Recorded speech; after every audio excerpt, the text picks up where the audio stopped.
प्रिय विद्यार्थियों, मैं संजय कुमार आज से नया अध्याय शुरू करेंगे।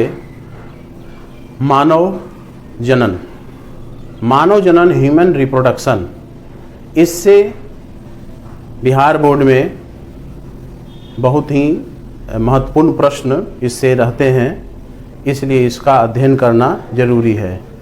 मानव जनन में जो हम लोग पढ़ेंगे, इसमें आपको देखना है कि जो मानव होते हैं वह लैंगिक रूप से जनन करने वाले और सजीव प्रजक होते हैं। सजीव प्रजक का मतलब हो गया कि बच्चे जन्म देने वाले या विवी पेरस उनको कहा जाता है। तो यह जो मानव होते हैं, मानव लैंगिक रूप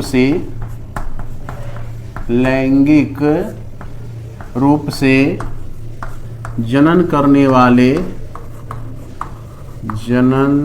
वाले यानी इनमें लैंगिक प्रजनन होता है, अलैंगिक प्रजनन नहीं होते हैं, करने वाले सजीव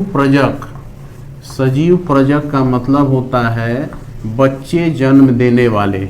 सजीव प्रजक का मतलब हो गया बच्चे जन्म देने वाले, बच्चे को जन्म देने वाले जीव हैं। और मनुष्य में कौन कौन से लैंगिक प्रजनन की जो है अवस्था, कौन कौन सी अवस्था मनुष्य में पाई जाती है, तो हम लोग यहाँ पर देखेंगे। मानव में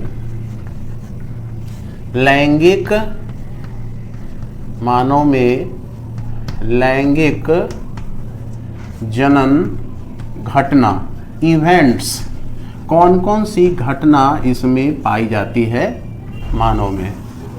लैंगिक क्रम सीक्वेंस है, एक क्रम बना हुआ है कि कौन कौन सी घटनाएं इसमें पाई जाएगी। तो जैसे घटना में हम लोग जानते हैं कि निषेचन की पूर्व की अवस्था, उसके बाद दूसरा घटना है निषेचन की अवस्था, उसके बाद निषेचन के बाद की अवस्था यानी निषेचन पश्च अवस्था। तो इसमें सबसे पहले देखना है मानव में जो लैंगिक जनन घटना होती है, उसमें सबसे पहली अवस्था है जिसको कहते हैं निषेचन पूर्व अवस्था, इसको कहा जाता है।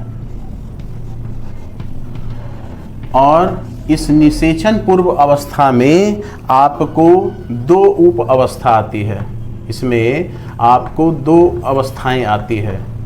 एक अवस्था आती है क्या, युग्मकों का निर्माण, इसको युग्मक जनन कहा जाता है। जैसे शुक्राणु और अंडाणु जो बनेगा ना, तो यह क्या हो गया, युग्मक जनन इसको कहा जाता है। युग्मक जनन का मतलब हो गया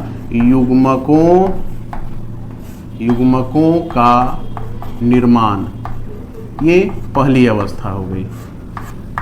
और इसमें जो दूसरी अवस्था होती है, जब युग्मक बन गया, कहाँ बन गया, ये वृषण में और अंडाशय में, वृषण में शुक्राणु बन जाते हैं और मादा के जो अंडाशय होते हैं उसमें अंडाणु बन जाते हैं। तब वो दोनों को अब निषेचन के लिए एक दूसरे के पास लाया जाता है। तो उस अवस्था को कहते हैं वीर्य सेचन कहा जाता है। अंग्रेजी में इसको इंसेमिनेशन कहते हैं। इंसेमिनेशन कहा जाता है कि नर द्वारा जो वीर्य होता है मादा के योनि में पहुंचाने की जो क्रिया होती है उसको वीर्य सेचन कहते हैं। यानी यह हो गया युग्मकों का स्थानांतरण। ये युग्मक क्या होंगे, एक जगह से दूसरे जगह पहुंच जाएंगे, जहां पर नर जो होते हैं, नर युग्मक, वो मादा युग्मक की तलाश में पहुंच जाते हैं। तो ये निषेचन पूर्व अवस्था हो गया।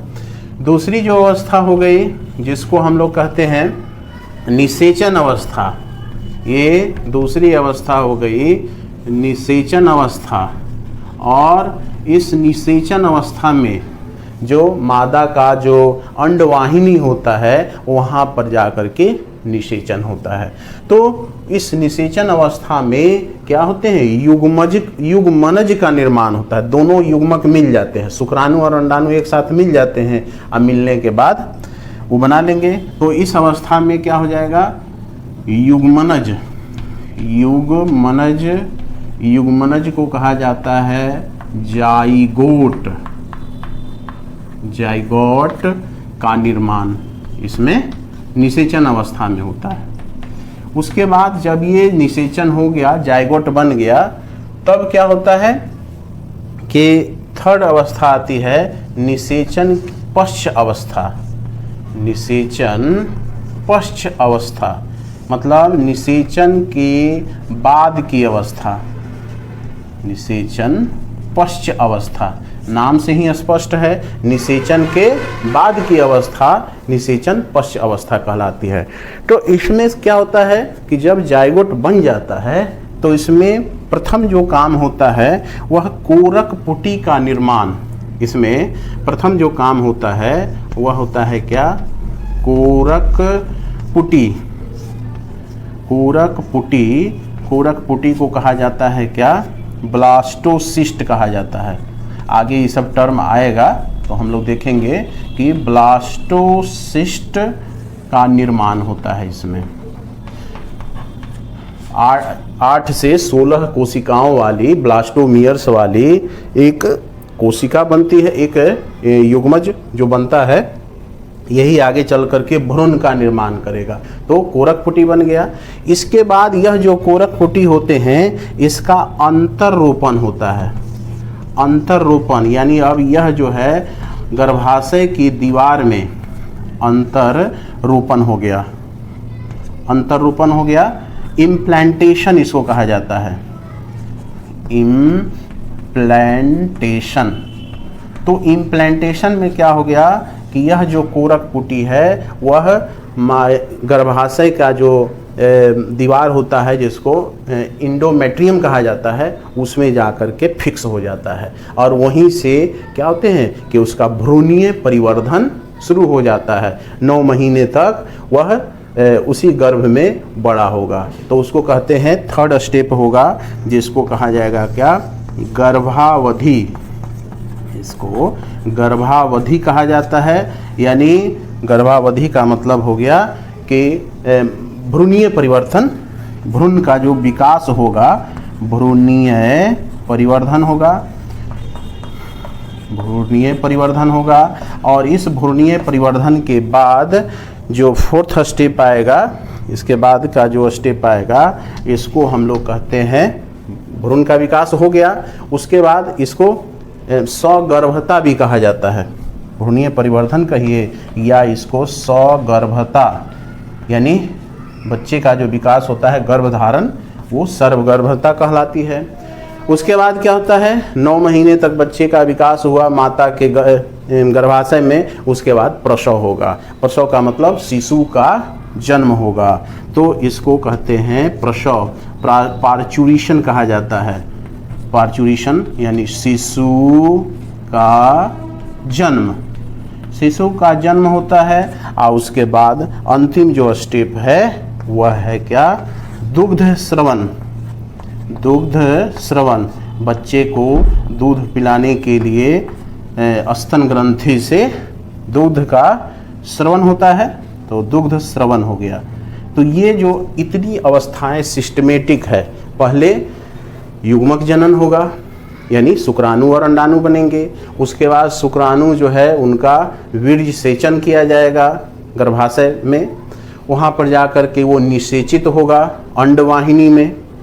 अंडवाहिनी में निषेचन के बाद अब वो जो है ये सारा जो काम होगा वो गर्भाशय में होगा। गर्भाशय में वो चला जाएगा और गर्भाशय में आकर के वो जो युग्मनज बना है उसमें कोशिका विभेदन होगा, विभाजन होगा, विभेदन होगा। अब विभेदन के बाद धीरे धीरे उसमें ये सब स्टेप आएंगे, स्टेप करके ये इस तरह से ये पूरा करेंगे। तो यह जो स्ट्रक्चर है ये आपको इसमें दिया गया है। अब हम लोग देखते हैं कि पुरुष जनन तंत्र यानी पुरुष में कौन कौन से भाग पाए जाते हैं। तो देखते हैं।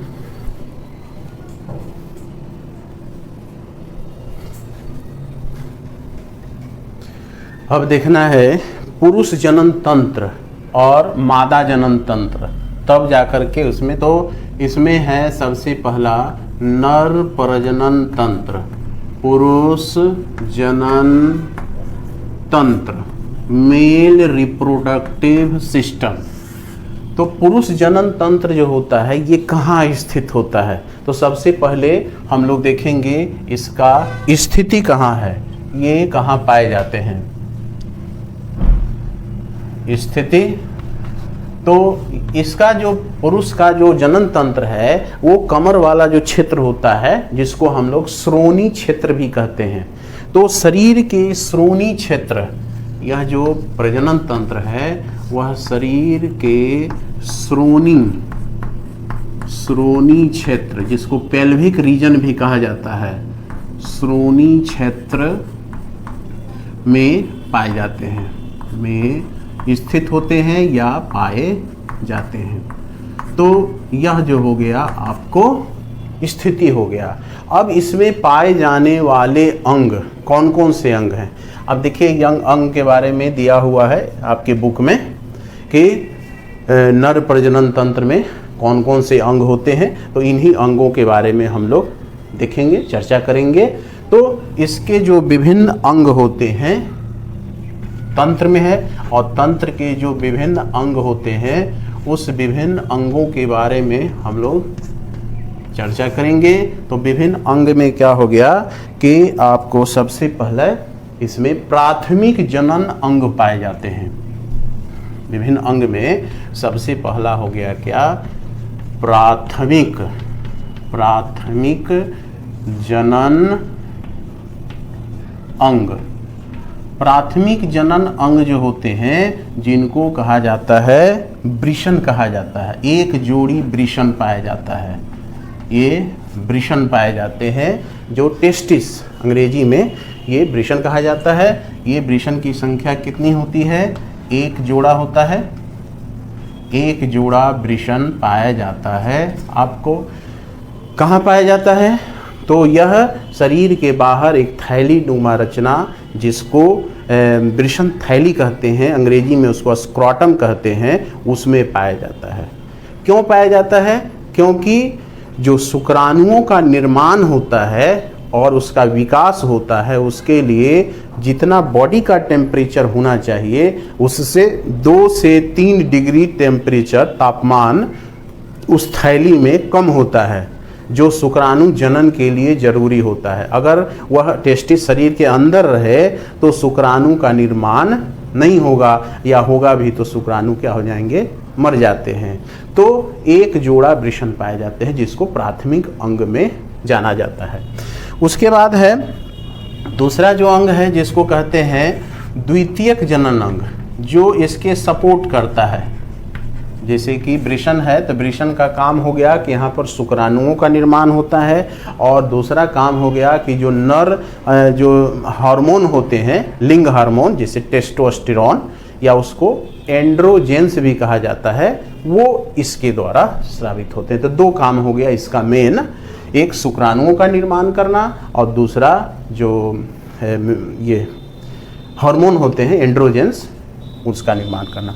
तो दूसरा है द्वितीयक जनन अंग, और द्वितीयक जनन अंग को 3 भागों में बांटा गया है।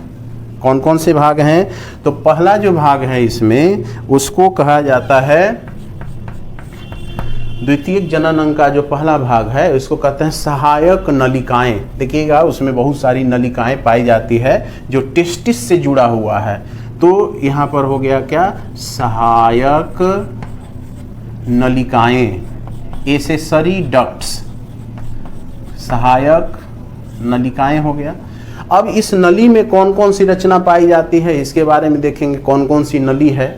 तो इसी वृषण के अंदर क्या होते हैं कि छोटे छोटे नली के जैसा उसमें पतले पतले नली पाई जाती है जिसको शुक्रजनक नलिकाएं कहा जाता है। तो इस सहायक नलिकाएं में जो सबसे पहला पार्ट है जिसको कहा जाता है शुक्रजनन नलिकाएं। शुक्रजनन नलिकाएं जो होती है इसको सेमिनिफेरस ट्यूबुल्स कहा जाता है। इसी में शुक्राणुओं का निर्माण होता है। सेमिनिफेरस ट्यूबुल्स टेस्टिस के अंदर रहता है, देखिएगा टेस्टिस के अंदर जो कटिंग है और उसी कटिंग के अंदर लंबे लंबे धागे जैसा रचना है, उसको शुक्रजनन नलिकाएं कहा गया है। उसके बाद सारे जो नलिकाएं होती है अब एक साथ नेटवर्क जैसा रचना बनाती है, जिसको वृषण जालिकाएं कहा जाता है, रेटेड टेस्टिस कहा जाता है। दूसरी जो रचना है नलिकाएं, जिसको कहते हैं क्या, वृषण। वृषण क्या होते हैं, जालिकाएं, जाल जैसा रचना देखिएगा उसमें है, तो वृषण जालिकाएं, रेटेड टेस्टिस इसको कहा जाता है। थर्ड जो है नली, अब शुक्राणु इसके अंदर बनते हैं, माने वृषण के अंदर ही ये होते हैं और इसी के अंदर शुक्राणु बनते हैं। वहाँ से शुक्राणु अब निकल करके इसमें आ जाता है वृषण जालिका में। अब वृषण जालिका से अब जो है शुक्रवाहिकाएं, उसमें है शुक्रवाहिकाएं, वास इफ्रेंस, शुक्रवाहिकाएं, तो शुक्रवाहिकाओं में ये चले जाते हैं, उसको वास इफ्रेंस कहा जाता है। और वास इफ्रेंस के बाद वो चले जाते हैं, देखिएगा बहुत लंबा क्वाइल्ड नली है, बहुत कुंडलित नली है, उसमें चले जाते हैं, जिसको कहा जाता है अधिवृषण। अधिवृषण को इपीडिडाइमिस कहा जाता है, अधिवृषण। तो अधिवृषण में चले जाते हैं। अधिवृषण के बाद अब जो है देखिएगा एक लंबा सा नली अब ऊपर की तरफ जा रहा है दोनों साइड से, तो वह दोनों साइड से जो जा रहा है नली, उसको कहते हैं शुक्रवाहक कहते हैं, यानी शुक्राणु का वाहन करने वाला। अब शुक्राणु वहाँ से निकल करके अब ऊपर की तरफ जाएगा और वहाँ जा करके तो उस नली को कहा जाता है शुक्रवाहक, शुक्रवाहक नली। तो वास डिफरेंस उसको कहा जाता है। इसके बाद शुक्रवाहक नली के बाद जो इसमें पाए जाते हैं, अब दोनों तरफ से शुक्रवाहक नली जो है अब एक जगह इकट्ठा होगा, जिसको कहेंगे स्खलन वाहिनी कहेंगे, इजाकुलेटरी डक्ट कहेंगे। तो स्खलन वाहिनी हो गया, इजाकुलेटरी डक्ट इसको कहा जाता है। स्खलन वाहिनी के बाद अब कहा जाता है, तो वह आपको अब देखिएगा पेनिस में वह एक लंबा सा नली अंदर में है, जिसको हम लोग कहते हैं मूत्र मार्ग कहते हैं। और उसी मूत्र मार्ग के द्वारा वो क्या होते हैं कि उसके द्वारा अब बीज बाहर निकलता है। तो यूरेटर, उसको मूत्र मार्ग कहा जाता है, मूत्र मार्ग हो गया यानी यूरेटर हो गया, जो कि सीसन में जो पेनिस होता है, सीसन जो शुक्राणु वीर्य को बाहर निकालने का काम करता है। तो ये सब हो गया सहायक नलिकाएं हो गई। सहायक नलिकाएं के बाद इसमें जो दूसरा पार्ट होता है इसका, सहायक नलिकाएं के बाद अब इसमें कुछ ग्रंथियां पाई जाती है, इसमें कुछ ग्रंथियां पाई जाती है, जो ग्रंथियां बीज बनाने में मदद करती है।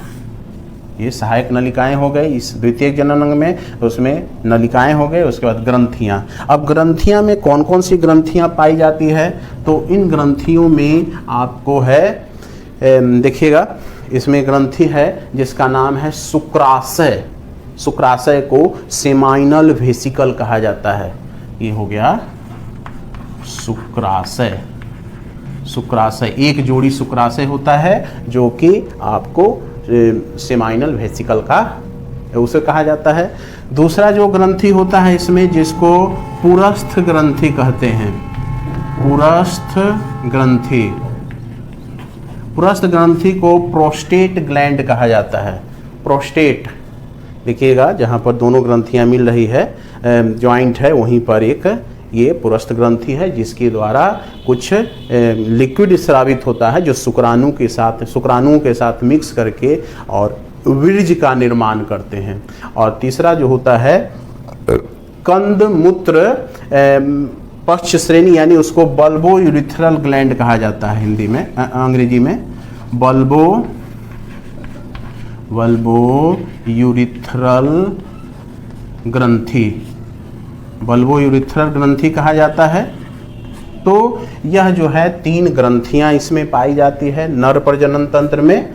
इसके बाद क्या पाया जाता है, जो इसमें बाह्य जनन अंग, यानी जो शरीर के बाहर वो रहते हैं।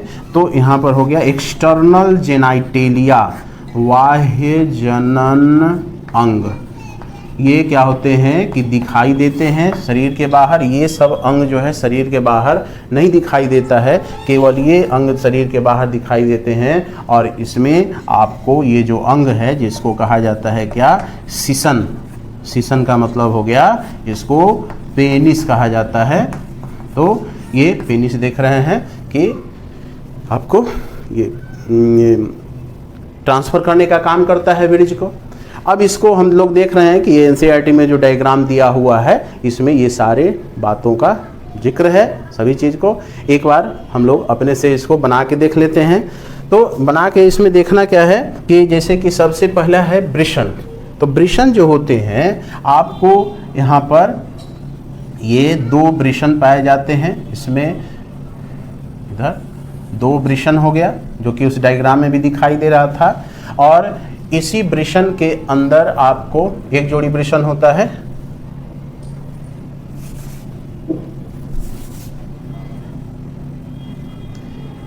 ये वृषण हो गया। और इसी वृषण के अंदर अब ये रचना पाई जाती है शुक्र जनन नलिकाएं। तो देखिए शुक्र जनन नलिकाएं जो है, इसके अंदर ये ट्यूब जैसी रचनाएं बहुत सारी पाई जाएगी। इसी को शुक्र जनन नलिकाएं पाई जाती है। और इसमें आगे की तरफ ये जाल जैसी रचना है, ये शुक्र जनन नलिकाएं हैं। इसी में शुक्राणुओं का निर्माण होता है। इसको अंग्रेजी में सेमिनिफेरस ट्यूब्यूल्स कहा जाता है। ये शुक्र जनन नलिकाएं हो गया। तो यहाँ पर यह जो रचना है जिसको हम लोग क्या कहते हैं, 1 नंबर पॉइंट का मतलब कि ये वृषण हो गया दोनों साइड में। उसके बाद ये जो है 2 का A का क है, 2 का A का क का मतलब हो गया कि इसको हम लोग 2 है, A है और इसका क पॉइंट है, यानी ये शुक्र जनन नलिकाएं हैं। उसके बाद वृषण जालिकाएं। वृषण जालिकाएं यहीं से देखिएगा, ये बहुत सारा ये स्ट्रक्चर आपस में इंटरकनेक्टेड है। तो यह जो रचना है ये ख हो गया, जिसको वृषण जालिकाएं कहते हैं। उसके बाद देखिएगा शुक्रवाहिकाएं। शुक्रवाहिकाएं क्या हो गया कि यहाँ से ये सारा जो है नली, यहाँ से ये ट्यूब लाइक स्ट्रक्चर, यहाँ देखिए सब सारा शुक्राणु जो है इससे बाहर निकलेगा। तो ये हो गया आपको ग का मतलब इसका 2 का A का ग, शुक्रवाहिकाएं। उसके बाद यहाँ से अधिवृषण। अब ये सारा जो है एक साथ एक लंबा क्वाइल्ड, ये सारा जो है अब ये खुलेगा एक लंबे ट्यूब लाइक स्ट्रक्चर में। और ये ट्यूब लाइक स्ट्रक्चर जो होगा बहुत सारे कुंडलित रचना बनाएंगे। यहाँ पर ये क्वाइल्ड रचना बनाएंगे। ये हो गया घ का मतलब अधिवृषण। अधिवृषण हो गया, दोनों साइड से, उधर से भी रहेगा, हम एक ही साइड से बना रहे हैं समझने के लिए। तो अधिवृषण हो गया। उसके बाद शुक्रवाहक। अब ये शुक्राणु जो है आपको यहाँ से बना, इससे होते हुए इसमें ये बहुत लंबा 7 से 8 मीटर लंबा नली होती है, जो आपस में एक जगह चिपटा होकर के और एक जगह इकट्ठा रहती है। और फिर यहीं से जो है एक नली एराइज होती है, यहाँ से इस तरह से ये सारा स्पर्म को ले करके ये जो है बॉडी के अंदर चली जाती है। दोनों साइड से, उधर से भी वही स्ट्रक्चर होगा। तो यहाँ से अब इसको डायरेक्ट यहाँ से ले लीजिए।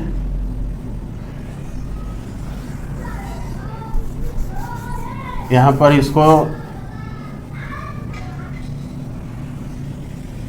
ये हो गया कौन सा पॉइंट, शुक्रवाहक हो गया। शुक्रवाहक यानी घ के बाद ये क्या हो गया, अंग हो गया पॉइंट। शुक्रवाहक हो गया, इधर का भी शुक्रवाहक हो गया। ये जो सारे शुक्राणुओं को इस तरह से ये लेकर के अब ऊपर चला गया। ऊपर में जब जाता है तो यहाँ पर एक ग्रंथि है, ये शुक्राशय। शुक्राशय एक ग्रंथि है, देखिएगा यहाँ पर एक ग्रंथि है, ये शुक्राशय थैली नुमा रचना है। इधर भी एक शुक्राशय है और इधर भी एक शुक्राशय है। इसको से ये आप कहते हैं सेमाइनल वेसिकल कहा जाता है। इसी से शुक्र रस निकलता है। तो ये नली और ये सारा नली जो है आ करके यहाँ पर ज्वाइंट हो रहा है, यहाँ पर ज्वाइंट हो रहा है, और ज्वाइंट होने के बाद ये सब ज्वाइंट हो गया। इधर जो है ऊपर से एक आता है यूरिनरी ब्लैडर, मूत्राशय थैली। ये मूत्राशय थैली है, ये आपको मूत्राशय थैली, इसी में मूत्र आपको स्टोर रहता है। मूत्राशय थैली, यूरिन इसी में स्टोर रहता है, जो यहाँ पर खुलता है आगे। तो यह हो गया आपको कौन सा, 2 का बी का क। 2 का बी का क का मतलब कि ये हो गया 2b और ये क हो गया, यानी ये थैली नुमा रचना है शुक्राशय। उसके बाद यहीं पर जो है पुरस्थ ग्रंथि, पुरस्थ ग्रंथि इसके बाहर यहीं पर ज्वाइंट पर रहता है, जिसको प्रोस्टेट ग्लैंड भी कहा जाता है। इसके चारों तरफ से ये इसको घेरे रहता है, यहीं पर ये पुरस्थ ग्रंथि हो गया। तो ये हो गया क्या, 2 का बी का ख हो गया पुरस्थ ग्रंथि। पुरस्थ ग्रंथि के बाद है अब ये जो नली देख रहे हैं यहाँ पर, ये स्खलन वाहिनी, यहाँ पर देखिए च इसका, अभी दोनों तरफ से ये नली न है, ये तो ग्रंथि हो गया, लेकिन ये क्या हो गया, नली हो गया।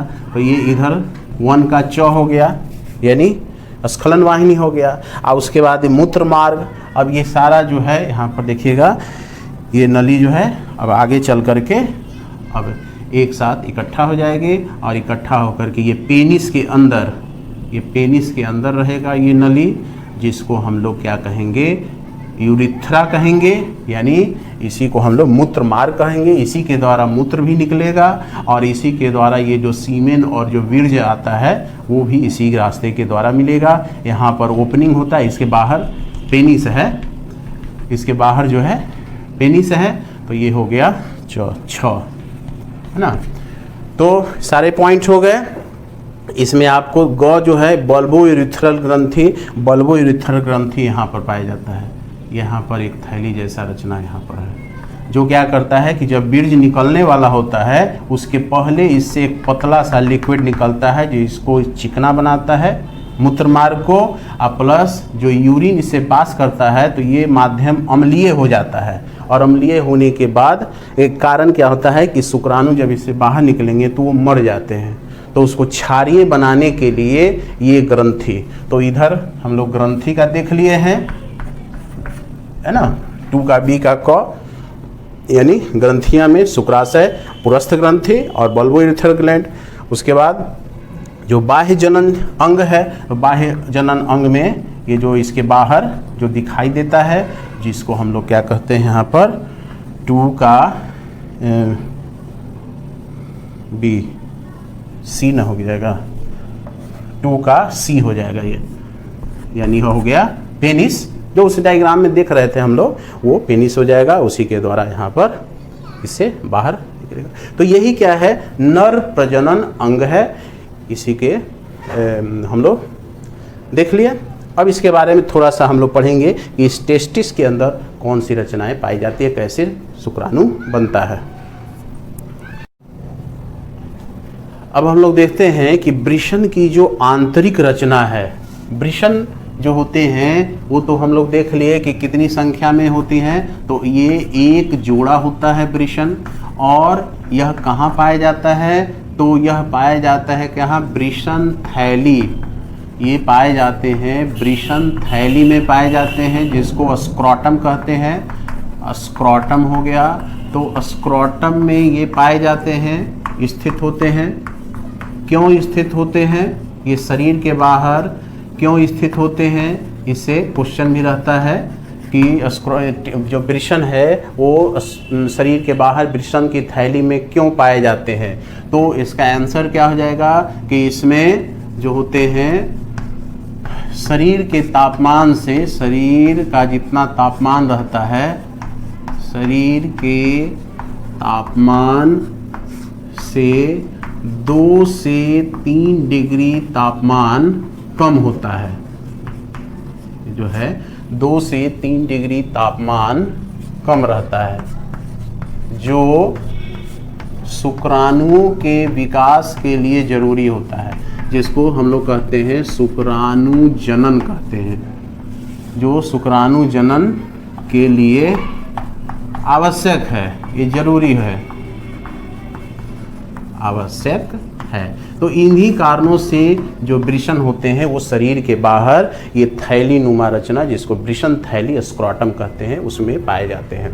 अब देखिएगा वृषण का जो आंतरिक रचना है उसके बारे में हम लोग थोड़ा देख लेते हैं कि वृषण की जो आंतरिक रचना है, अंदर में हम लोग देखेंगे वृषण में तो क्या पाया जाता है। तो वृषण की आंतरिक रचना में जैसे कि ये वृषण का सेक्शन हम लोग देख रहे हैं, और इस सेक्शन में क्या होते हैं कि ये पिंड है, इसमें आपको 200 से, प्रत्येक वृषण में 200 से 300 ये पिंड जैसी रचना पाई जाती है, जिसको लोब्यूल्स कहते हैं, लोब्स कहते हैं। और इसी पिंड में आपको पाए जाते हैं जो शुक्राणु जनन जो नलिकाएं होती है, 2 से 3 की संख्या में ये पाए जाते हैं, जिसको सेमिनिफेरस ट्यूब्यूल्स कहते हैं। ये नली जैसी रचना है, ट्यूब जैसी रचना है, और ये आपको इधर आगे की रचना उसी तरह से इसमें भी हो जाएगा। तो इसी रचना को हम लोग देख लिए हैं, जिसको कहा जाता है शुक्राणु जनन नलिकाएं कहा जाता है, इसी को कहा जाता है नलिकाएं।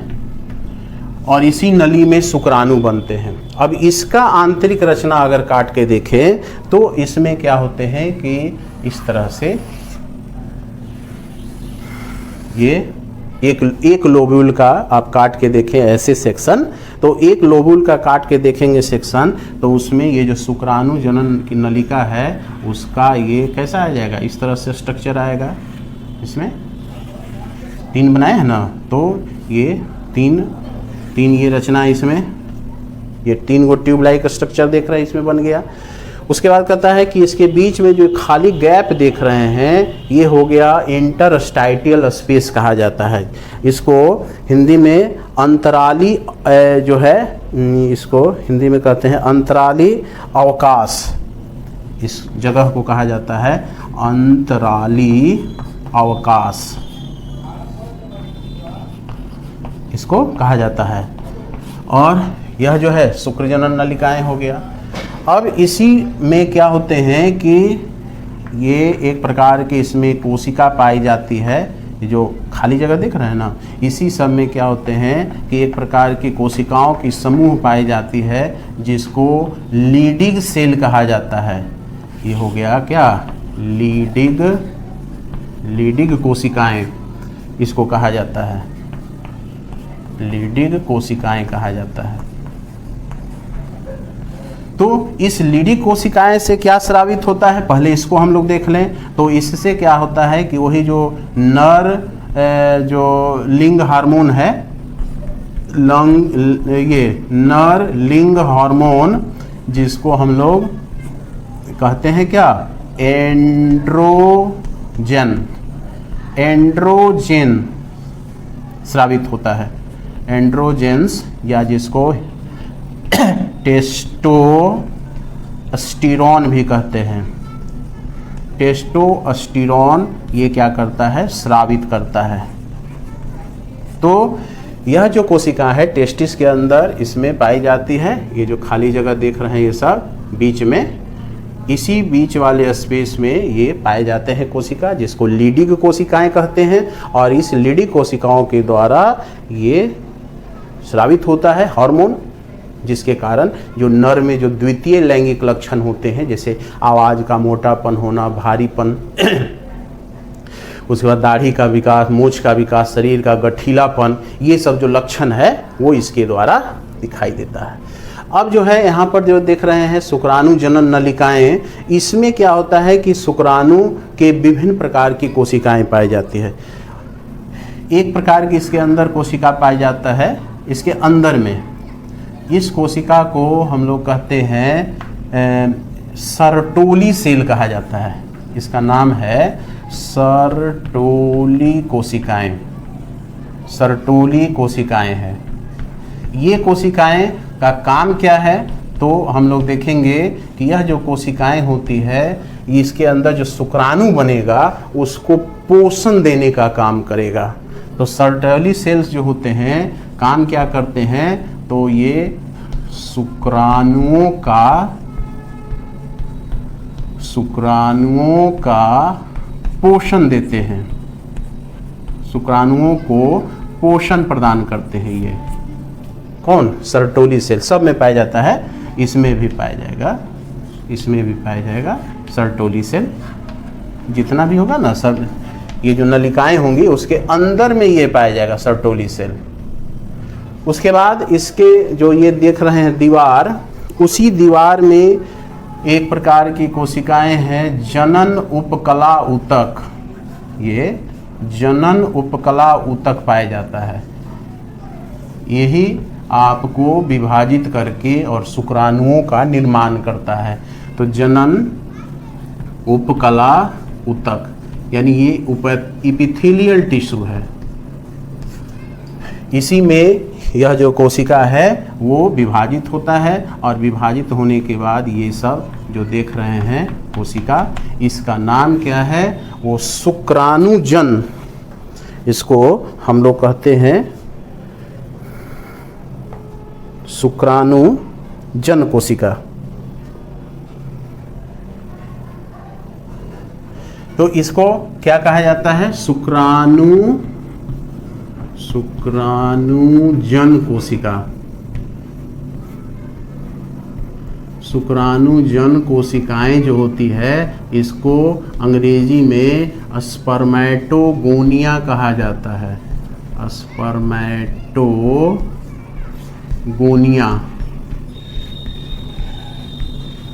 और यही स्पर्मेटोगोनिया फिर धीरे धीरे आगे चल करके और ये इसमें ये विभाजित हो जाएगा और विभाजित होने के बाद primary spermatocyte, secondary spermatocyte, spermatids, और इसी में जो है इस तरह से ये शुक्राणुओं का ये निर्माण करेगा ये सब। और ये जो शुक्राणु है इसी से जाके चिपक जाएगा, क्योंकि न्यूट्रिशन देने का काम वही कर रहा है। ये सारे जो शुक्राणु है ना इसी से जा करके चिपक जाएगा,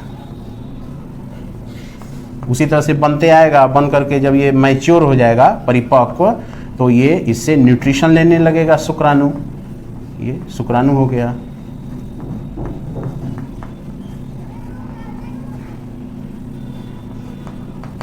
तो ये आपको हो गया क्या, शुक्राणु हो गए। उसके बाद इसमें जो है अलग अलग प्रकार की कोशिकाएं हैं जिसको कहते हैं प्राथमिक स्पर्मेटोसाइट्स उसको कहा जाता है। उसके बाद सेकेंडरी स्पर्मेटोसाइट, उसके बाद स्पर्मेटिड्स, ये हो गया स्पर्मेटिड्स हो गया। और यही स्पर्मेटिड्स अब आगे चल करके क्या बना लेगा, शुक्राणु बना लेगा। तो इस तरह से यह जो है वृषण के अंदर ये आपको शुक्राणुओं का निर्माण होता है और जो बीज बनते हैं उस बीज में इसकी संख्या आपको 200 से 300 मिलियन इसकी संख्या होती है। और उसमें से कोई एक ही शुक्राणु उस अंडाणु के साथ निषेचित करता है और निषेचित करके आगे की प्रक्रिया। तो यह हो गया हमारा जो नर का प्रजनन तंत्र होता है, यह हो गया। इसके बाद हम लोग पढ़ेंगे मादा प्रजनन तंत्र के बारे में।